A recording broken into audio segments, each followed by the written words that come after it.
آج زکوٰۃ کے متعلق کچھ مسائل پیش کروں گا۔ ہر سال زکوٰۃ کے حوالے سے ایک بیان ضرور ہوتا ہے اور میری کوشش ہوتی ہے جو مسائل پہلے بیان ہوئے ہیں ان سے ہٹ کر نئے مسائل بیان کیے جائیں، لیکن زکوٰۃ کا مسئلہ ایسا ہے، اس میں کچھ چیزیں ایسی ہیں جو بار بار رپیٹ کرنے والی ہوتی ہیں تاکہ ہم بھول نہ جائیں۔ میں نے ویسے کچھ سوالات لکھے ہیں جو مجھ سے بہت سے لوگوں نے پوچھے ہیں یا پوچھے جاتے ہیں، جو زیادہ سوال وہ میں نے بھی لکھ لیے ہیں۔ تو سب سے پہلے یہ جاننا ضروری ہے کہ زکوٰۃ کس پر فرض ہے۔ تو زکوٰۃ فرض ہے مسلمان، ایسا مسلمان جو بالغ بھی ہے، جو عاقل بھی ہے، آزاد ہے، صاحب نصاب ہے۔ صاحب نصاب کی وضاحت میں کرتا ہوں۔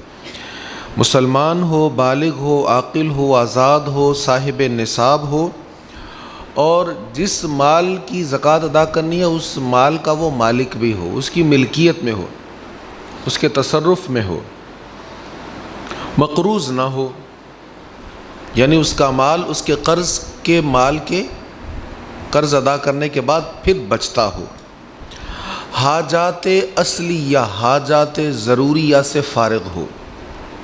حاجات ضروریہ کیا ہیں؟ ایک بندے کی آمدن مہینے کی 1,00,000 روپیہ ہے تو لاکھ پر زکوٰۃ تو بنتی ہے، لیکن وہ مہینے کی جتنی آمدن ہے اتنی مہینے کے آخر میں اس کا خرچ بھی ہو جاتا ہے نا۔ تو 1,00,000 ایک گھرانے کے لیے، ایک بڑے گھر کی ذمہ داری جس شخص پر ہے اس کے لیے 1,00,000 کوئی ایسی زیادہ رقم نہیں ہے آج کے دور میں، مہنگائی کے دور میں۔ تو 1,00,000 آمدن ہے لیکن مہینے کے اختتام پر وہ 1,00,000 اس کا ختم ہوا پڑا ہے تو اس پر زکوٰۃ نہیں۔ تو جو مال ہے وہ حاجات اصلیہ، یعنی جو اس کی بنیادی ضروریات ہیں ان کے علاوہ ہو۔ پھر جب انسان صاحب نصاب بنا تو صاحب نصاب بننے کے بعد کم از کم 1 سال گزرا ہو، 1 سال سے پہلے زکوٰۃ فرض نہیں ہے۔ اب میں پھر دہرا دیتا ہوں، جس کے پاس مال ہے نا اس کے ذمے زکوٰۃ ادا کرنا فرض ہے۔ اب جس کے ذمہ جو چیز فرض ہے اس کو اس کے متعلق معلومات کا حاصل ہونا بھی فرض ہے۔ دیکھیں ایک بندہ حج کرنے جا رہا ہے تو اب اس پر فرض ہے کہ وہ حج کے مسائل کو جانے۔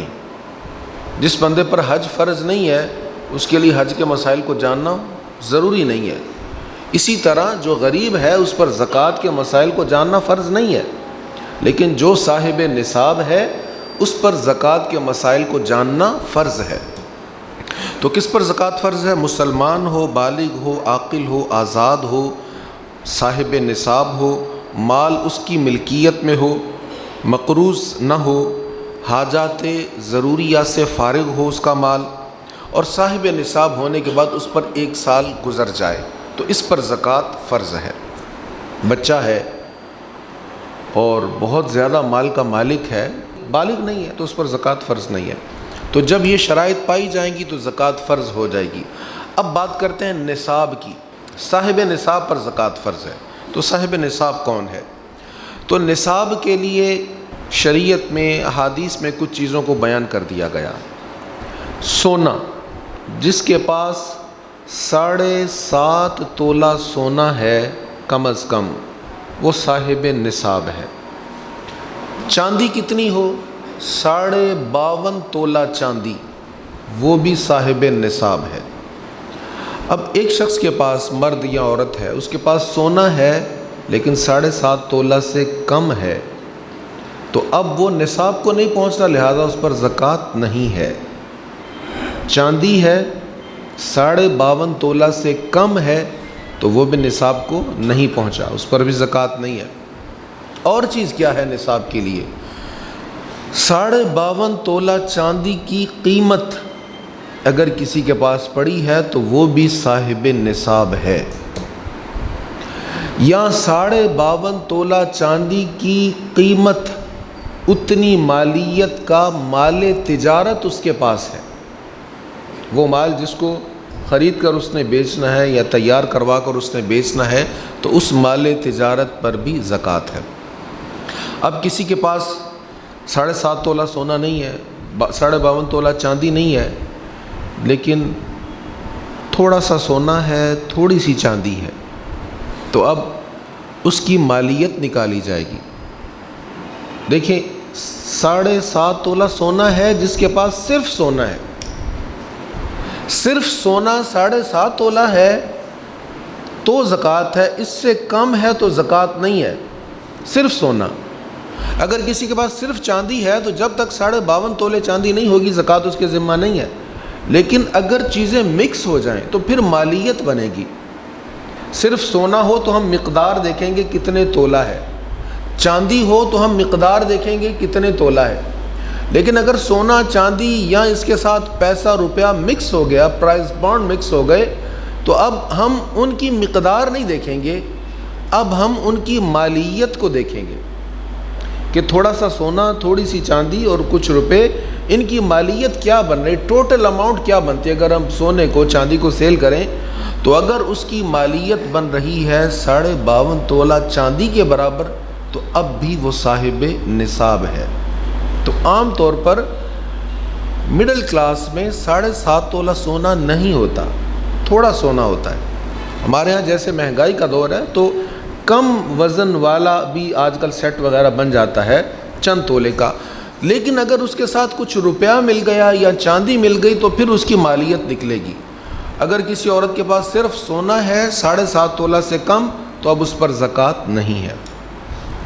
اب نصاب کو سمجھنے کے بعد کچھ سوالات جو مجھ سے اکثر پوچھے جاتے ہیں میں نے لکھ لیا ہے، وہ جوابات آپ کو دیتا ہوں۔ کرایہ پر مکان دیا ہے، مکان بنایا، اس کو کرایہ پر دیا، اب اس کی آمدن صرف کرایہ کی صورت میں آ رہی ہے تو اب مکان کی مالیت پر زکوٰۃ نہیں ہے، مکان کے کرایہ پر زکوٰۃ ہے۔ آپ کی جو راس ہے، راس کے اندر آپ اس کے سال کے کرایہ کو ایڈ کریں گے اور پھر راس میں سے آپ زکوٰۃ نکالیں گے۔ پلاٹ لیا ہے آپ نے، کس لیے خریدا ہے، یہ جس وقت خریدا تھا اس وقت دیکھنا پڑے گا، یا اب آپ کی سوچ کیا ہے، کس لیے آپ نے اس کو رکھا ہوا ہے۔ اگر تو آپ نے اس لیے خریدا ہے کہ ہم اس کو بیچ دیں گے کیونکہ یہ جگہ اچھی ہے، سوسائٹی اچھی بن رہی ہے، آج خریدیں گے تو ڈیولپمنٹ کے بعد اس کی قیمت کافی تیزی سے بڑھے گی، تو اب یہ آپ کا مال تجارت ہے، اس کی ٹوٹل اماؤنٹ پر زکوٰۃ ہے۔ اس معاملے میں نے دیکھا لوگ بڑے ہیلے بہانے کرتے ہیں، پلاٹ خریدا اس لیے ہے کہ یہ بڑھے گا تو ہم اس کو بیچ دیں گے، مال تجارت کے طور پر خریدا، لیکن وہ کہتے ہیں نہیں جی ہم شاید اس پر رہائش بنا لیں، شاید بچوں کے لیے رہائش بنائیں۔ وہ مسئلے کا پتہ ہوتا ہے نا۔ دیکھیں وہ یہاں اس طرح کی جو سچویشن ہو جہاں سے ہم خود کو زکوٰۃ دینے سے بچانے کے لیے بچت کرتے ہیں نا، وہ بچت نہیں ہوتی، اس سے مال میں برکت نہیں پڑتی۔ اگر تو بیچنے کے لیے خریدا ہے تو اس کی ٹوٹل اماؤنٹ پر زکوٰۃ ہے۔ اگر آپ نے اس لیے خریدا ہے کہ یہاں پر اپنا گھر بنائیں گے، کسی کا گھر نہیں ہے یا گھر ہے چھوٹا ہے یا اپنا گھر ہے بچوں کے لیے سوچا ہے کہ بچوں کے لیے گھر بنائیں گے، تو اب اس پر زکوٰۃ نہیں ہے، کیونکہ گھر بنانا حاجات اصلیہ میں سے ہے۔ گھر بنانے کے لیے جو پلاٹ آپ نے خریدا اس پر زکوٰۃ نہیں ہے۔ اچھا ایک سوال آ گیا، اگر منافع کی غرض سے رقم لگائی، منافع نہیں ملا اور اصل رقم بھی واپس نہیں ہو رہی، 1 سال یا سال سے زیادہ عرصہ بیت گیا، تو اب اس کی کیا صورتحال ہے؟ دیکھیں جب آپ نے پیسے دیے، پہلے تو یہ دیکھنا پڑے گا آپ نے جو رقم لگائی ہے وہ سود والی کوئی ڈیل تو نہیں تھی۔ اگر سود والی ڈیل تھی تو یہ رقم لگانا ہی غلط ہے، وہ ایک الگ مسئلہ ہے۔ بہرحال جو اصل رقم تھی آپ کی وہ اگر ڈوب گئی، واپسی کے کوئی چانسز نہیں ہیں خدا نخواستہ، تو پھر اس پر زکوٰۃ نہیں ہے۔ لیکن اگر وہ رقم واپس مل جاتی ہے، 1 سال گزرا تو 1 سال کی اس پر زکوٰۃ دینی ہے، 2 سال گزر گئے تو 2 سال کی اس پر زکوٰۃ دینی ہے، وہ مال ہمارا ہی ہے۔ اسی طرح کچھ لوگوں نے یہ بھی سوال کیا ہے انشورنس اور بیمہ پالیسی۔ دیکھیں گاڑی کی انشورنس ہے، وہ پیسے واپس نہیں ملتے آپ کو۔ کوئی ایسی انشورنس جس کے پیسے آپ کو واپس نہیں ملنے، اس پر زکوٰۃ نہیں ہے۔ لیکن بیمہ پالیسی وغیرہ جو ہے، اس میں جو پیسے ہمارے ہوتے ہیں وہ محفوظ ہوتے ہیں، وہ واپس مل جاتے ہیں۔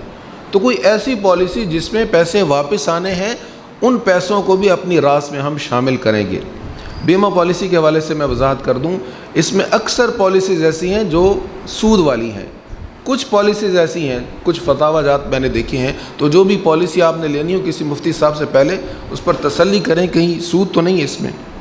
ایک سوال یہ بھی ہے کہ جی ہم مقروض بھی ہیں، ہم نے قرض دینا ہے اور بہت سی پارٹیوں سے ہم نے قرض لینا بھی ہے، تو اب زکوٰۃ کس طرح نکالیں؟ دیکھیں، جو آپ نے قرض لینا ہے وہ آپ کا مال ہے، جو آپ نے قرض دینا ہے وہ کسی کا مال ہے، چاہے آپ اس کو استعمال کر رہے ہیں کہ ان کے ساتھ معاہدہ کے تحت، لیکن وہ مال آپ کا نہیں ہے۔ تو جو کسی کا مال ہے اس پر زکوٰۃ وہ ادا کرے گا، جو آپ کا مال ہے اس پر زکوٰۃ آپ ادا کریں گے۔ اب ایسی سچویشن بن جاتی ہے کہ انسان سوچتا ہے کہ میں نے اگر 5 لاکھ دینا ہے تو 5 لاکھ ہی میں نے لینا ہے۔ اب جو دینے والے ہیں اس کو اپنی راس میں سے نکال دیں۔ جب اپنی اماؤنٹ آپ لکھیں تو اس میں سے جو آپ نے قرض دینا ہے وہ اپنی اماؤنٹ میں سے نکال دیں، جو آپ نے لوگوں سے لینا ہے اس کو اپنی اماؤنٹ میں شامل کریں، پھر اپنی راس دیکھیں، جو آپ کی راس بن رہی ہے اس میں سے زکوٰۃ ادا کریں۔ اسی طرح کمیٹی کی رقم، ہم کمیٹی ڈال لیتے ہیں، کمیٹی ملنی ہے سال بعد، لیکن وہ جتنے پیسے وہاں جمع ہوئے ہیں وہ ہیں تو ہمارے، تو کمیٹی میں جتنے پیسے ہم جمع کر رہے ہیں ان پیسوں کو بھی اپنی راس میں شامل کریں گے۔ ایسا بھی سننے میں آئے کچھ لوگ ایصال ثواب، فوت شدگان کو ایصال ثواب کرتے ہیں اور اس میں زکوٰۃ کا پیسہ خرچ کرتے ہیں، اس سے ایصال ثواب نہیں ہے، یہ درست نہیں ہے۔ زکوٰۃ کس کو دے سکتے ہیں؟ پہلی بات تو یہ کہ زکوٰۃ ہم مستحق کے زکوٰۃ کو دیں گے، جو زکوٰۃ کا مستحق ہے۔ زکوٰۃ کا مستحق کون ہے؟ جو صاحب نصاب نہیں ہے۔ اس میں 3 کنڈیشنز بن جاتی ہیں۔ ایک ہے صاحب نصاب، جو غنی ہے، جو امیر ہے، جس کو ہم امیر کہتے ہیں۔ ایک ہے امیر زکوٰۃ دینے والا، اور ایک ہے غریب جس کو ہم فقیر کہتے ہیں، جس کی ضرورتیں پوری نہیں ہو رہی، یہ ہے زکوٰۃ لینے والا۔ اب ان کے درمیان بھی ایک طبقہ آ جاتا ہے جن کے ذمہ زکوٰۃ ہے بھی نہیں اور جو مستحق کے زکوٰۃ بھی نہیں ہیں۔ اس کو تھوڑا سا سمجھ لینا چاہیے۔ جو غریب ہے، جو ظاہراً ڈیمانڈ کر رہا ہے، یہ جس کے حالات سے آپ کو بخوبی ادراک ہو رہا ہے، وہ تو غریب ہے، لیکن جو درمیان میں طبقہ ہے یہاں بھی بہت سارے مستحقین زکوٰۃ ہوتے ہیں جو اظہار نہیں کر رہے ہوتے، اور قرآن کریم میں ان کو دینے کی فضیلت بیان ہوئی ہے۔ جو مانگ نہیں رہا، جو اظہار نہیں کر رہا، لیکن آپ کو پتہ ہے یہ مستحق زکوٰۃ ہے، اس نے جس کو ہم کہتے ہیں سفید پوش، ایسے طبقہ کو زکوٰۃ دینا بہت بڑے اجر کا کام ہے۔ اب یہاں پر یہ نصاب ذہن میں رکھیں، ہم نے نصاب میں ذکر کیا تھا کہ مالیت اماؤنٹ کیا ہے، وہ 52.5 تولہ چاندی، 52.5 تولہ چاندی کی مالیت جس کے پاس ہے، تقریباً 43-45 ہزار ہوں گے، 40 سے اوپر ہوں گے کچھ۔ اب 40 ہزار سے اوپر کچھ رقم جس کے پاس ہے اور وہ اس کی حاجات اصلیہ کے علاوہ ہے، اس پر قرض نہیں ہے، اور اس کے پاس وہ پیسے پڑے پڑے 1 سال بھی گزر گیا ہے، اب اس پر خود زکوٰۃ فرض ہے، اس پر خود زکوٰۃ فرض ہے، کیونکہ وہ صاحب نصاب ہے۔ جس کے پاس یہ نہیں ہے، اس سے کم پیسے ہیں اور اس کی ضروریات بھی پوری نہیں ہو رہی، وہ مستحق زکوٰۃ ہے، وہ فقیر ہے۔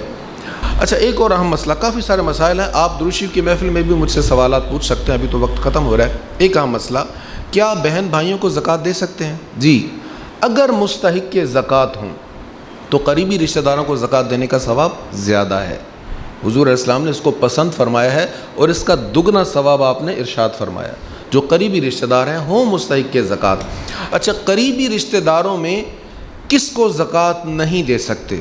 والدین کو زکوٰۃ نہیں دے سکتے، اولاد کو زکوٰۃ نہیں دے سکتے، والدین کو اوپر تک یعنی دادا، پردادا، نانا وغیرہ ان کو زکوٰۃ نہیں دے سکتے، اولاد کو نیچے تک پوتے، پڑپوتے، نواسیاں وغیرہ ان کو زکوٰۃ نہیں دے سکتے، مگر بہن بھائیوں کو زکوٰۃ دے سکتے ہیں۔ اسی طرح شوہر بیوی کو اور بیوی شوہر کو زکوٰۃ نہیں دے سکتے۔ ایک اور بڑا اہم مسئلہ بہت پوچھا گیا، اب بیوی کے پاس زیور ہے، 7.5 تولہ ہے یا اس سے زائد ہے، اب اس کی ذریعہ آمدن تو ہے نہیں، تو اس کی زکوٰۃ کون دے گا؟ دیکھیں، وہ صاحبہ نصاب وہ خود ہے، اس کی زکوٰۃ اسی کے ذمہ ہے۔ اگر اس کے پاس رقم نہیں ہے تو وہ اپنے زیور میں سے کچھ حصہ بیچ کر اپنی زکوٰۃ ادا کرے گی۔ ہاں، اگر شوہر اس کی طرف سے زکوٰۃ ادا کر دے تو زکوٰۃ ادا ہو جائے گی، لیکن یہاں ایک مسئلہ میں عرض کر دوں، لطیفہ بھی شاید بن جائے۔ ایک کام کیا ہو رہا ہے، شوہر اپنی بیویوں کا مال، ان کا زیور ہتھیا رہے ہیں۔ مجھ سے ایک سوال پوچھا گیا، میرے سامنے کیس آیا، وہ کیا تھا، طلاق ہو گئی، علیحدگی ہو گئی، اب بیوی کہہ رہی میرا زیور میرا شوہر واپس نہیں کر رہا، تو جب تفتیش کی تو پتہ چلا شوہر نے کہا تھا جی اس کی نے مجھے کہا تھا زکوٰۃ ادا کریں، تو میں نے کہا ایسے تو میں زکوٰۃ نہیں ادا کر سکتا، آپ ایسا کرو آپ یہ کہو کہ یہ زیور تمہاری ملکیت میں ہوا اور اس کی زکوٰۃ کی ادائیگی بھی تمہارے ذمہ ہوئی تو ہمیشہ میں زکوٰۃ ادا کر دیا کروں گا۔ وہ ایسا ہی اس غریب نے کر دیا، یعنی غریب تو نہیں کہوں گا، بھولی بھالی کہوں گا، اس کو مسئلے کا پتہ نہیں تھا، اس نے اپنے زیور کو اپنے شوہر کی ملکیت میں دے دیا تو اب وہ اس پر قابض ہو گیا، تو ایسے واقعی وہ شوہر کی ملکیت میں چلا جائے گا۔ ہاں اگر شوہر اپنی بیوی کی طرف سے زکوٰۃ ادا کرنا چاہے تو اس کی زکوٰۃ ادا ہو جائے گی، اس کی زکوٰۃ بھی ادا ہو جائے گی اور شوہر کی طرف سے وہ جو رقم ہوگی بیوی کے لیے تحفہ ہو جائے گا۔ اللہ تعالی ہمیں صحیح سمجھ توفیق نصیب فرمائے۔ وآخر دعوانا الحمدللہ رب العالمین۔